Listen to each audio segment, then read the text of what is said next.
right, welcome to Willow Tarot. I'm so happy that we are sitting together sharing this space with tons of decks in front of us. So let's start reading. I'm Elizabeth. All right, we're gonna welcome. Oh shit! Willow Tarot. I'm so happy that we are sitting together. It's what I do. I forget that that's running in the background every time. Okay, I love it. It's my voice. Maybe that's a message about time. Like learning your time. Or am I gonna pretend that I know how to read time? All right, so we're gonna start with Seasons of the Witch, and that's totally okay as a reader to not read time. I don't really read time. And if I get a question from someone who's like, and that's very common, what's happening Wednesday? I don't know what's happening. I'm not even gonna try to read for that. Now, if you want to know what might be coming up, great, we'll be. Because I find it difficult to read time. If I'm being shown barren trees, devoid of leaves, yeah, 3 of the 4 seasons that could be. I mean, it's too, for me, it's too hard. When I do get a time hit, I'm trying not to say the word hit for these because I think it sounds a little aggressive, but when I do get a time hit, I take it seriously. But that's you as a reader. All right, so we are starting. Let's start. We're starting with Seasons of the Witch, Beltane Oracle. And this is an entire series. And this is by Lorraine Anderson and Juliet Diaz. And this particular deck is illustrated by Gianna Rose. Oh, stunning. We did not pull this card this time. We pulled it last time, I think. Wildcat pulled it before. I just love it. Oh, what was that? Maybe I was in an event. Because we were pulling horned animals. Not animals that didn't necessarily have horns or have horns in nature, but the deck drew them with horns. Okay, let's go ahead and see what we get for our first card pull. If you have a question in mind, ask it of yourself, ask it to the universe, keep it quiet, write it down, whatever you want to do. If you don't have a question, awesome. You can consider this perhaps a general read, whatever comes your way. And listen, I'm giving you the title of puzzle maker today. Any of these pieces that fall in front of you, you can do what you want. Create what you will. Look at that. I can't remember what Crowley said. Do as thou wilt, or something like that. It was pretty much run across the land doing whatever you want to worry about. All right. So our card. Ooh, this is so pretty. And it's really pretty. I don't know what these bugs are. There's a lot of bugs all around her. They might be, I don't know if they are, I'm not gonna pretend. All right, the card says surrender, and this is card 41. And personal habit of mine, any numbers, I add them up, and then I'll reduce them depending on the number, so that they align with tarot, specifically the major arcana, which is cards 0 through 21. So I have card 41. 41 is more than 21, so I cannot actually like line up a major arcana card. So I'm going to add it instead. So 41 is 4 plus 1. So 5. Now 5 we can do. 5 falls between 0 and 21. Keep 5 in the major arcana is the Hierophant. Hierophant, hieroglyph. We learn and we teach. Even if we don't want to. We learn and we teach. Even if the things we teach are not what we wanted others to learn, we learn and we teach. All right, so we have that energy here that is not necessarily the meaning of the card, but it's flowing into it from the way that I read the cards. Any way you read the cards is correct. All right, so the card itself, they all have a statement at the bottom of the card. She's stunning though, right? I love it. I love the colors. And I love all those little bugs. I don't know how she's not swatting. It thinks. But I would want to hurt them, but it's a little weird. Okay, so the card says, there's nothing more blissful than the act of letting go, of setting yourself free of all that doesn't serve you. Oh, my guy immediately got hoarder. Like hoarder instinct of mine would be, well, it's not serving me right now, but it might in 2 days. Grab it back. Yeah, don't do that. Okay, because I don't believe that my future is determined by my present. Wait, does that make sense? I don't. But I do know that I can recreate or fabricate as I need while I move forward. If we're going to go ahead and be linear today, let's just be linear. as we move forward, as we go from past, present, future. I can recreate what I need. And maybe having something and then no longer having it helps me recognize the value, or inherently that it wasn't valuable. It's an experience, nonetheless. Trying to hold on to an experience, it's like can cause a frozen or stagnant state. And the elder Futhark runes, you can refer to this as Isa, ice, which can be beautiful and comfortable. If we walk across a frozen lake, we want the living shit out of Isa on that because we don't want to fall through. We want it to be a permanently frozen area, a lake frozen that we walk on. But it's not always the best thing. It depends on the scenario. So let's go ahead and read this one more time.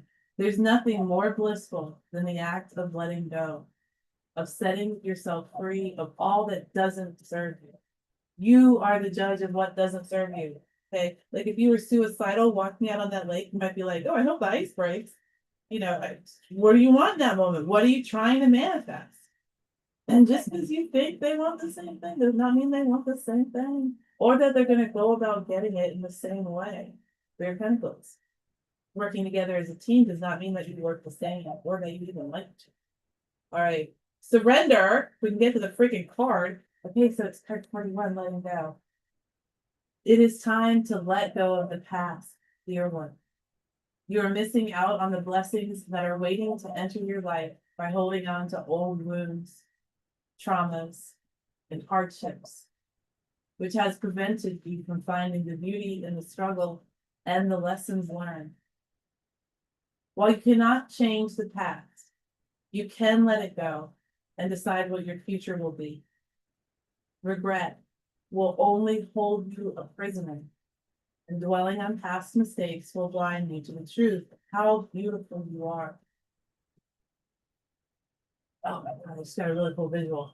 So, regret will only hold you a prisoner, and dwelling on past mistakes will blind you to the truth of how beautiful you are. And I see this person standing there, and what they consider a mistake is like this little thing that floats over to them and just lands on their skin. So there's a slight distinction in color, or maybe texture. It's barely noticeable. But I'm watching what these mistakes fly to the face, because we look at faces, right, when we speak to people typically. And I'm like, they're so beautiful. They're so beautiful. I don't know why. Like, is it because they're not thinking of these as mistakes? They're thinking of these as, this is who I am, my reality. This is what I live by. This is my experience. It's not a mistake. It's fucking experience. It's success because I learned from it. I don't know, but I love it. It's gorgeous. All right, back to the book. Know that your current situation cannot be resolved until you allow yourself to heal something from your past. Surrender has come to you to facilitate the healing that is long overdue. Any mistakes you've made are practice runs that have prepared you for success. And hurts you have experienced have strengthened you and slowly molded you into a diamond of work. You can move forward knowing your past has given you the knowledge to be better prepared the next time around. Do not think your past makes you unworthy. Instead, know that you are deserving, precisely because of all you have faced. All you have faced. Right here, I'm reading it on your face. Love it. All you have faced. Oh, that is something, isn't it? So, I've had a cold and I've had some vertigo, which is a little bit new to me. I got it a couple months ago too. But anyway, so the vertigo thing, that's like, I might not be saying that thing. It's suddenly becoming very dizzy. Very dizzy.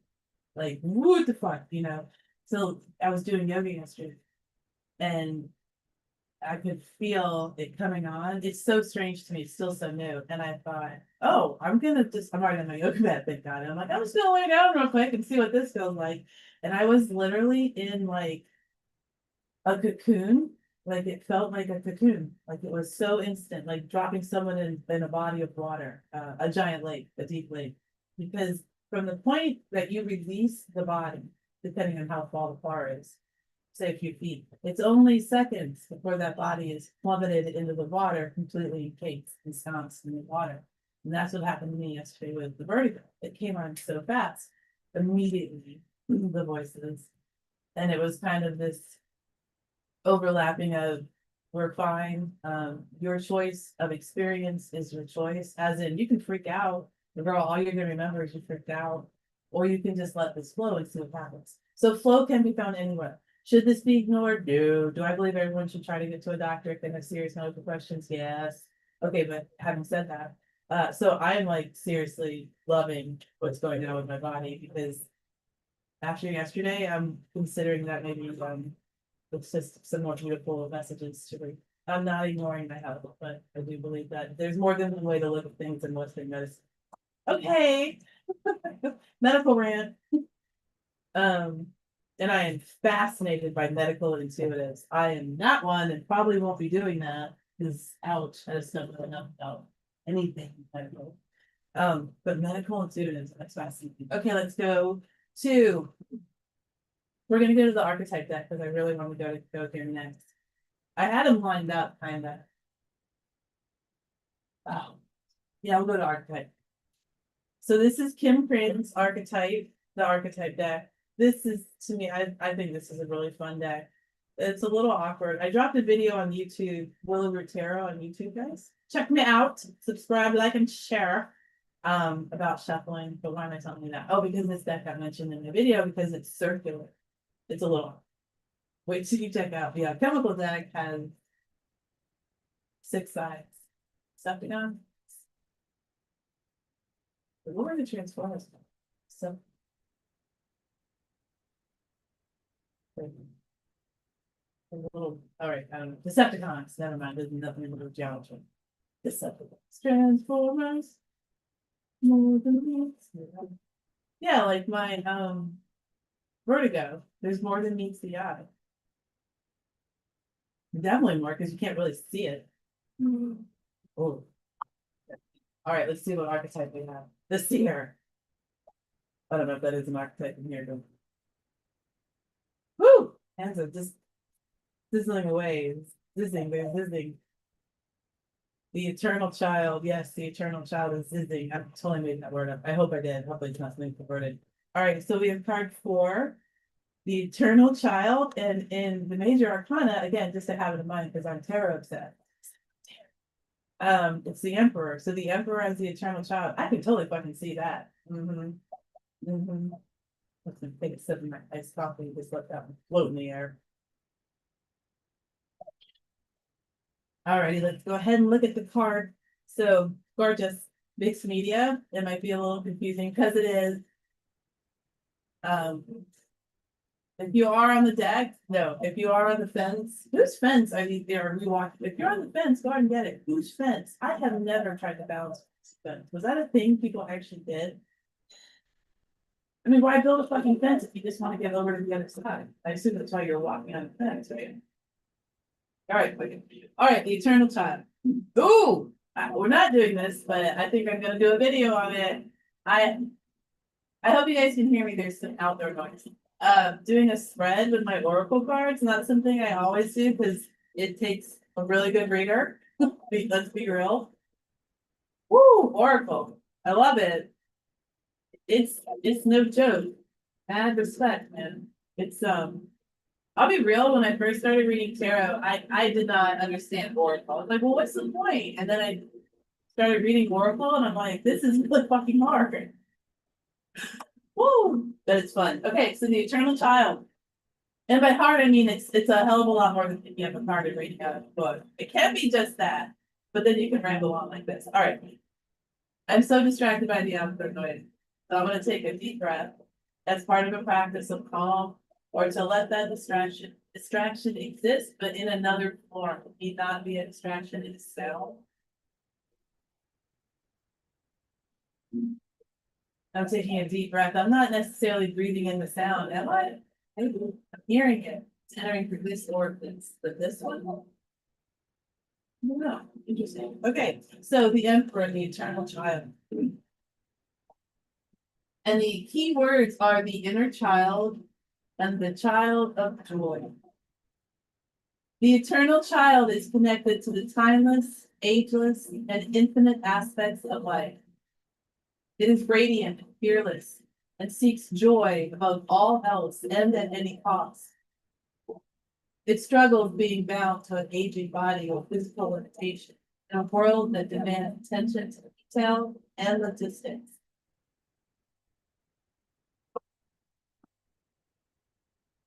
Over here. Um, okay, let me back up. It struggles being bound to an aging body with physical limitations in a world that demands attention to detail and logistics. The eternal child wants to nix all rules and responsibilities and go beyond what others say is possible. It wants to return with plenty of friends to the land of the free, where divine wine and creativity pour from the earth and sky. We all want to sip of the well of eternal beauty, and this makes the eternal child naturally popular, perhaps even famous. The eternal child glimmers. It reminds us of what is possible, what is magical about this precious life. This archetype is so spirited that when its appetite for life isn't satiated, it seeks spirits and substance elsewhere. The eternal child struggles with addictions of all varieties. Celebrity culture is based heavily on this archetype, as is the phrase, live hard, die young, and the series of artists and musicians who died at 27, the age 27.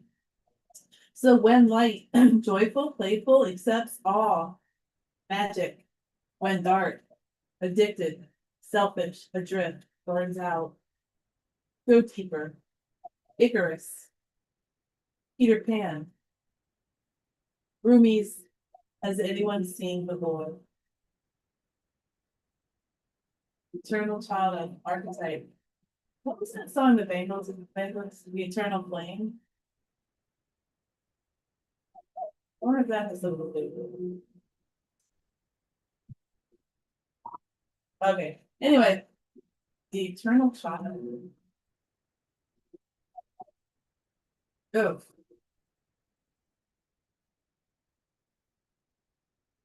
I'm literally like thinking of my eternal child and being like, no, that's not practical. Cannot do that. Logistically, that's not going to work. Like, why would I talk to myself like that? But that's what I'm seeing, this energy of the eternal child, at least right now, in this exact moment with a head full, you know, so I gotta take all that into consideration.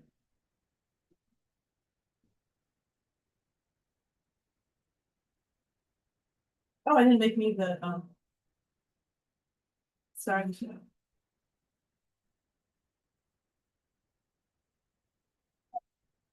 All right. We're gonna go down to the North Step. Lots of time. Okay, we're gonna go to the Norse Goddess Rune Oracle deck, and this is the divine feminine perspective on the Elder Triangle. Rebecca Joyce Stark and artwork by Sharon McFarlane. I think I have 3 rune decks. I'm a little, I don't want like violence in the deck, so it definitely limits which ones I have. All right. Okay. Ooh, all right. Othala Merc Stave. And so Merc Stave is where if we have a card in reverse, this is going to be the reverse meaning. I have a video out on reversals. Oh, I didn't talk about that. I drop another one because there's something else I didn't talk about. So anyway, Othala Legacy. It can either be the last or second to last rune, switching with the Daga. Daga. It's the accent on the first syllable. Daga. It's up to you guys. It's up to you where you want to put it. All right, let's see what the book says. I know this is rude. All right. So this is card 39. It is not rune 39. There are 24 runes in the Elder Futhark. There's 16 in the Younger Futhark. But the Elder Futhark, because this deck offers the reverse meaning, we're gonna have at least 48. Unless you put any bonus cards. All right, so 39.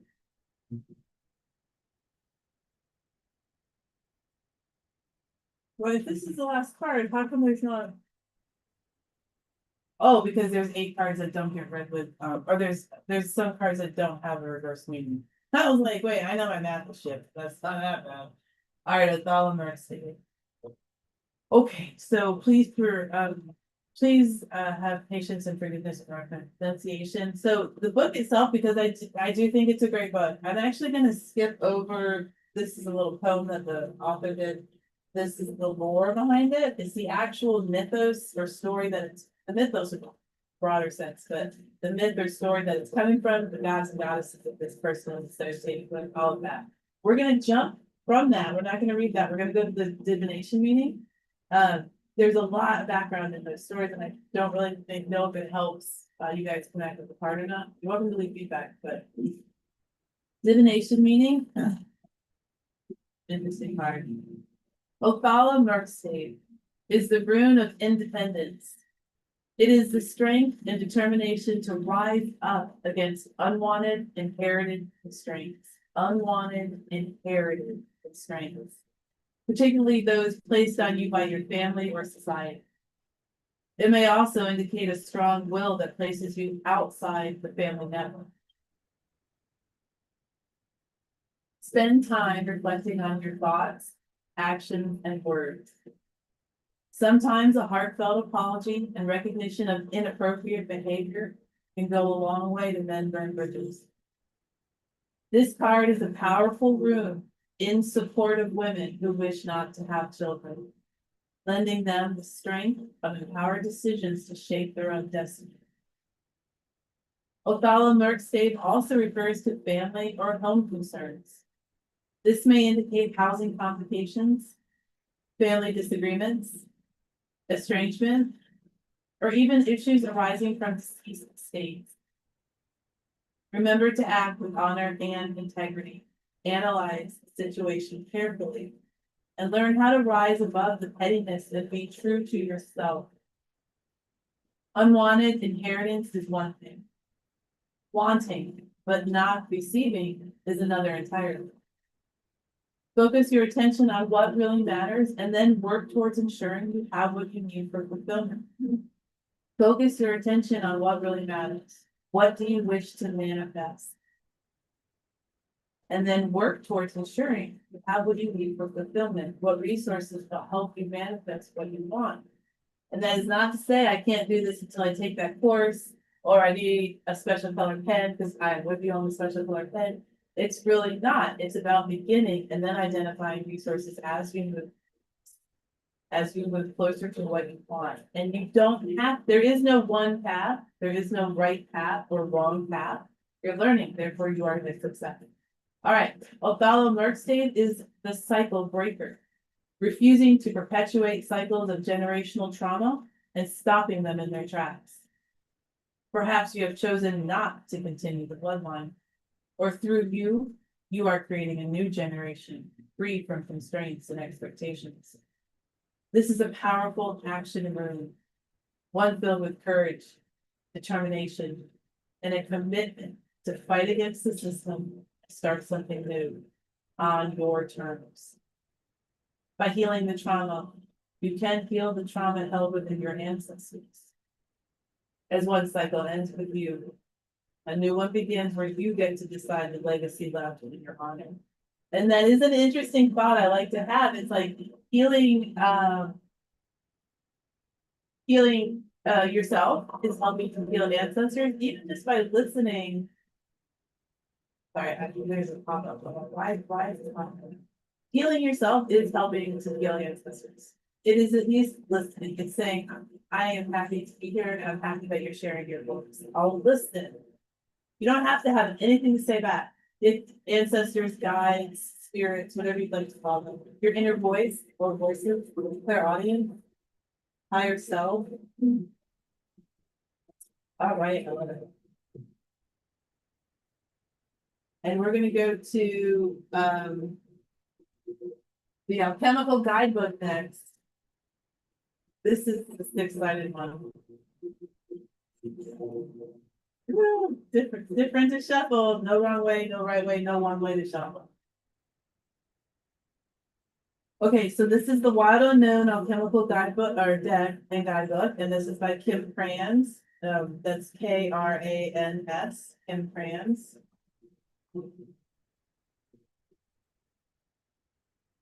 And we read from the archetype book, that's another one of hers. She has an animal spirit book. She also has a tarot deck called the Wild Unknown.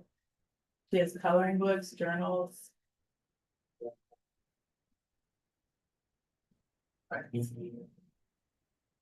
That looks like words. All right, let's see.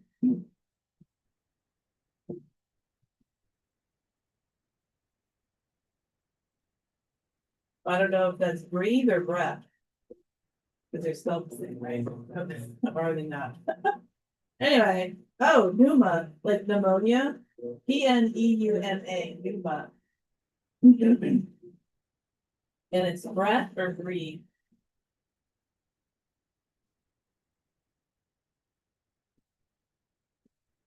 Look at that though. It's, that the word is the same. Well, it's not. It's spelled the same and it sounds different.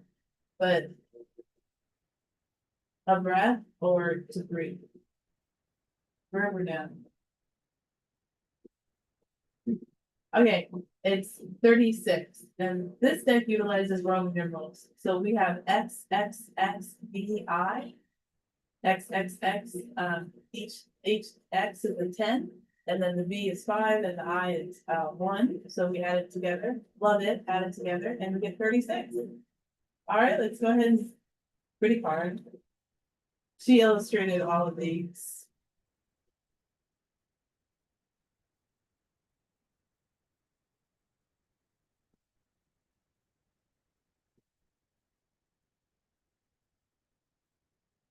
Breath or breathe. All right, let's see. Keywords: inspiration, presence, and life. There is no more direct way to practice alchemy than to study pneuma. We all have access to the mystical phenomenon known as the breath. It occurs at every moment, gracing us with the gift of existence upon the physical plane. If alchemy, as is suggested in this book, is the merging of physical and mystical, then this card serves as our ever-reliant bridge. It is the magical within us, the expanding and generating life force that animates our life. This card may appear simple, but it is not. No matter how advanced you are in studying the breath, if you heed the message of this card, you will find it has more to teach. Bow to it at this very moment, and you will discover the work revitalizes itself. New space opens. Pneuma is your lifelong alchemical ally, stating its love with every inhale and exhale. Ever wonder if you're doing something? You are absolutely doing something. You're breathing. And by breathing, go ahead. What comes from that? Well, you're alive. That's not basic. It is no coincidence that nearly every spiritual and mystical lineage bows to the breath via observation of it, meditation, breath techniques, pranayama, or chanting or song. When the pneuma card appears, it is a call to make room, to expand and soften the approach of the work. The other cards present in the reading may benefit from more spaciousness too. So, oh, is this, okay, and this one is go deeper and ponder. So go deeper. Take one deep, full breath. All right, let's do that. One deep, full breath. If you'd like to join me, we'll inhale, briefly hold at the top and exhale. Go ahead and inhale. Exhale.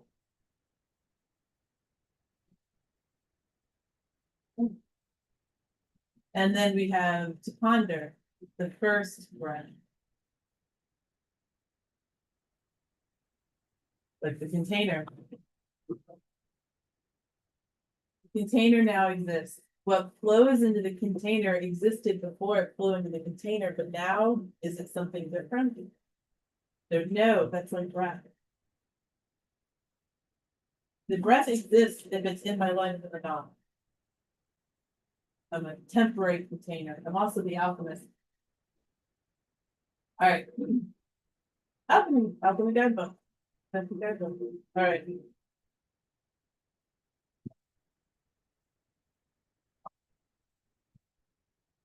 Okay, yay. I'm really glad I got but that I read from those. I have them out in front of me, and there's some that I really do enjoy reading. So I'm very happy about those we read from. I do have another one out, and we do have time. We'll probably stop after this. Oh, I didn't pull. No, we will. Okay, we're gonna read from two more. We have time. I have three more out, but this is the Green Witch's Oracle deck. A lot of text stuff. The Green Witch's Oracle deck, embrace the wisdom and insight. And this is by Aaron Murphy Hiscock. Okay, this is the deck that I was reading. All right, so the author is Aaron Murphy Hiscock, and it's illustrated by Sarah Richards. All right, so the Green Witch's Oracle deck. And Aaron is Arin. I don't know. I know Aaron, but I don't know anyone that spells it like that. All right, let's see. Maybe it's harsh.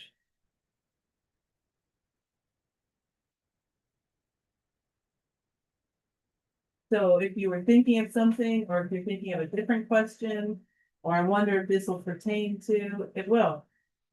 It's about finding the connection. Your intellect, your mind, that's what you can do while you're here, is find the connection. There is one that's great.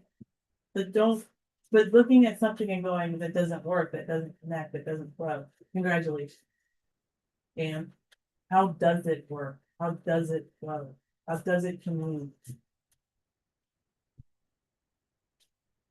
That's what's gonna bring pause. That's what's gonna bring thought. That's what's gonna bring positivity. All right, so we have from the Green Witches. Oh, autumn! I love autumn, especially here. I live in Texas, and summer is brutal. Like just insane. Okay, so we have autumn.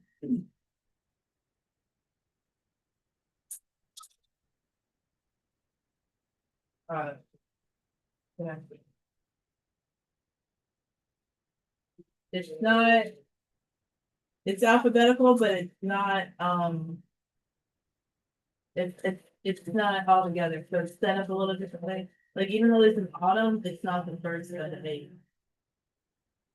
So I'm gonna go to the index in the back. Here we go. 119, which equals 11. Okay. Autumn. Here, it's got a pumpkin on the card. I love the artwork. Okay. Bounty and balance. Okay, bounty and balance. And it says, autumn is a time to slow down. The high energy of summer's expansion calms and turns to a slower rhythm. There is space for acknowledgement and gratitude as the intense production of the previous season yields a crop.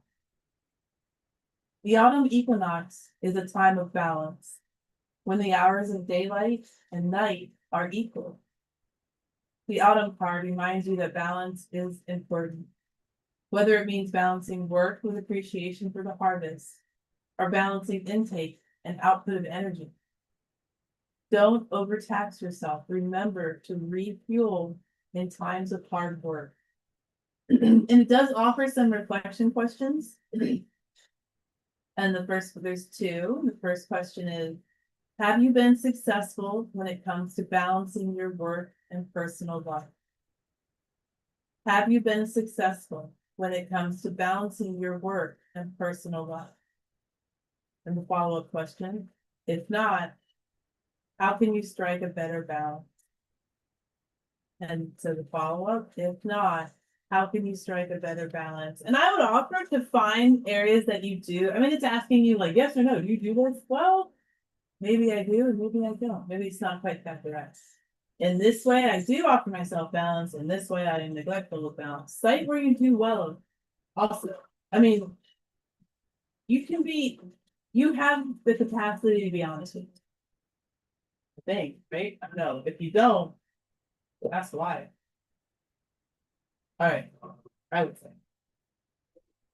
So for our final deck, we will move to an animal guidebook. I actually got up and got this, but no, I didn't have one. And this is a new to me deck, unusual animal messages. I got this at Ollie's. And this is the 64, no, 52 cards and a 64 page illustrated book.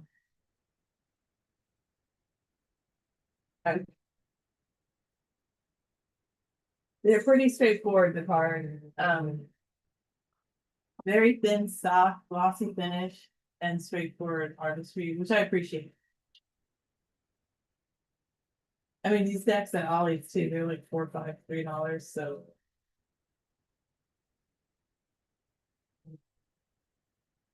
So Unusual Animal Messages by Amanda Commissar.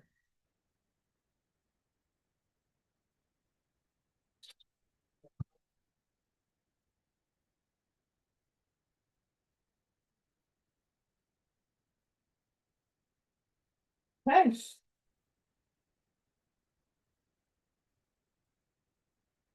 Ooh, the sloth. This it it's just like as a reader, right? Oh, do you read reversal? Well, apparently I'm this time. It's upside down, but it's not upside down. My kind of card.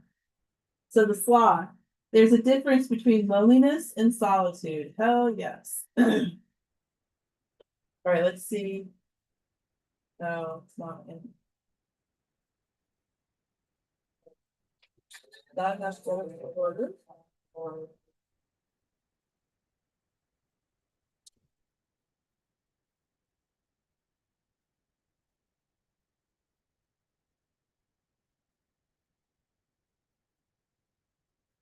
Okay, really? All right, so not in alphabetical order. There's no index in the back of the book, and there's no table of contents in the front. And there's nothing on here other than the name. There's no page number.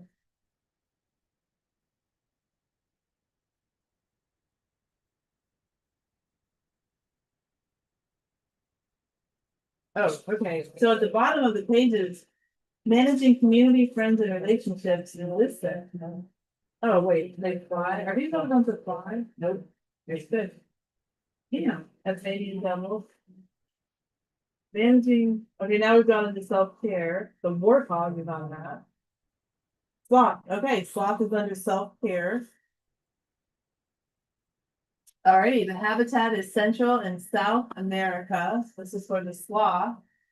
The sloth reminds us that there's a difference between loneliness and solitude. As Wayne Dwyer once pointed out, we could never be lonely if we let the person we're alone with. This low energy creature likes to hang out with itself, literally.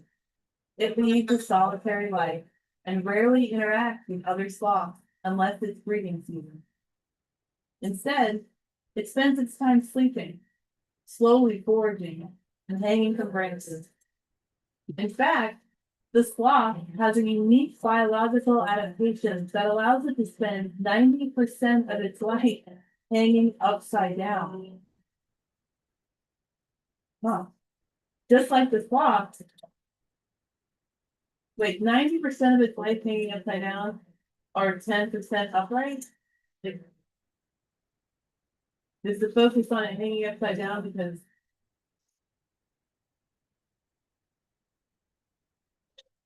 humans might register this as some kind of reverse meaning? I don't know. Okay, sorry. I'm not sorry, but all right. Blah. 90% or 10% upright. Just like the sloth, we can be alone without being lonely. Solitude offers us a chance to cultivate a relationship with ourselves by reducing external stimulation and promoting internal reflection. Most of us are constantly connected to something. Our phones, social media, people, the news. It's a never-ending cacophony of noise that leaves little time for real self-discovery. Initially, the thought of being alone can feel scary. But once we get past our initial fear, it can offer real moments of clarity, peace. Try this. Even small amounts of solitude can help you rebalance and regain perspective by offering up an opportunity to reflect on your innermost thoughts. Carve out time in your day to sit with yourself without distraction, which means no phone and no TV. For example, you could begin your mornings with 10 minutes of uninterrupted you time before connecting to the outside world. This could mean having a cup of coffee or going for a brisk walk. The objective should be to reconnect with yourself. I would, I second that. I try to do that in the morning. I try not to pick up my phone right away. Read, or just the process of making a coffee, or pouring yourself chocolate milk, whatever it is you like to do in the morning. Make it more about that. It doesn't have to be tech based, but there's also, I mean, if you're like, why should I do that? Then don't do it. If it doesn't work for you, pick up your phone right away, turn on your laptop. Um, but there's also the idea that experiencing your life in a slightly different way may bring new messages to your life. So, woo, okay. I cannot believe that the entire time I'm reading, there's still, at least to me, there's so much sound out there. All right. We're gonna stop here. Um, thank you guys so much for being here today. Next week, I'll completely shaken my cold, so we'll definitely do some reads at the end. And I think that's it. Right now, I just don't have it in me to read because my brain's on mission. I will say goodbye, and I look forward to seeing everyone again very, very soon, which for me personally will be Monday morning at 8 a.m. But I hope I see you around meetup and whatnot online over the weekend. Okay, guys, I will say bye.